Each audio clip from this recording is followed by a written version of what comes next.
Assalamualaikum dan salam Malaysia Madani. Saya Aisyah Fazli, pengacara Bespoke JJTV SK Jantuk Jaya. Sentuhan digital memperkasa kemahiran murid dan guru dalam penggunaan teknologi pendidikan adalah tajuk yang akan saya kupas pada kali ini. Sentuhan digital ini merujuk kepada bagaimana integrasi teknologi dan bahan digital di sekolah dapat membantu murid menguasai kemahiran yang diperlukan di dalam dunia digital masa kini.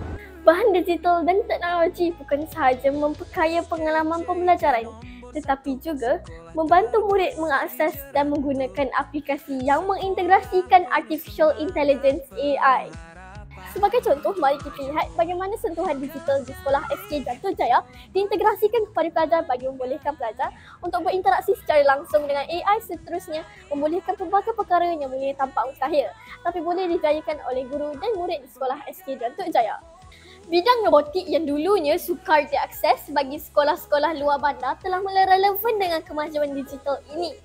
Dengan bantuan AI seperti ChatGPT dan Google Gemini, pelajar dengan bimbingan guru dapat mencari maklumat, membuat pengaturcaraan dan memahami konsep otomasi dengan cara yang lebih praktikal. Sebagai contoh, murid ini sedang menggunakan ChatGPT untuk mendapatkan Python code bagi membuat pengaturcaraan robot sumo. Kami memanfaatkan teknologi kecerdasan buatan iaitu ChatGPT dan Google Gemini untuk membantu kami membina kod pengaturcaraan.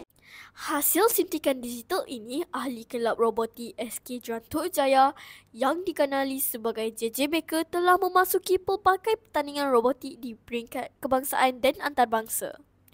Terkini, pada bulan Januari 2025, JJ Maker telah memasuki World Robotic Competition WRC yang diadakan di Universiti Multimedia Malaysia Cyberjaya. Mereka menghantar 3 jenis robot iaitu robot sumo, robot soccer dan robot transporter.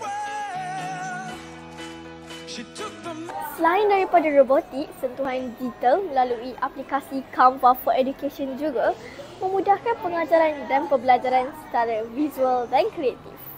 Aplikasi Canva membolehkan guru mereka bentuk bahan pengajaran yang lebih menarik, terutamanya slide pembelajaran yang boleh ditayangkan di dalam setiap kelas di sini yang mempunyai Smart TV. Apa yang saya perasan apabila saya menggunakan slide pembelajaran yang saya buat di Canva dan kita ada Smart TV di dalam kelas, saya akan tayangkan slide tersebut di dalam kelas. Murid-murid dia lebih cenderung untuk menumpukan perhatian dan mereka sangat teruja bila apa yang diorang kena belajar pada hari itu diorang dapat lihat dalam bentuk video dan visual yang jelas. Mereka juga lebih ceria dan kelas tu lebih interaktif lah. Okay guys, how do you like your lesson today? Selain daripada itu, saya dan kru TV PSS yang lain juga menggunakan aplikasi Canva bagi menghasilkan video TV PSS kami. Terdapat pelbagai unsur AI yang boleh digunakan di dalam Canva bagi menyunting kandungan video. Beberapa contoh yang selalu kami gunakan semasa membuat penyuntingan video adalah kebolehan AI mengesan dan menghapuskan latar belakang gambar secara automatik, memotong video dan mengubah kelajuan video.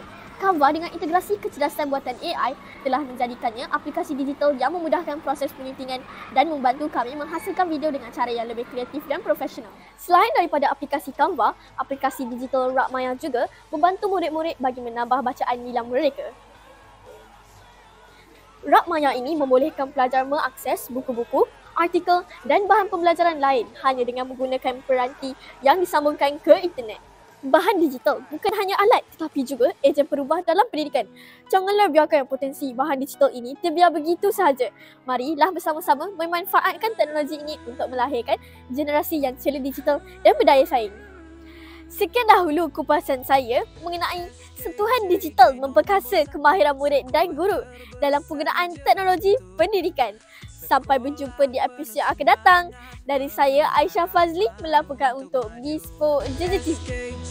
Nombor 1 sekolah terbesar di Jerantu.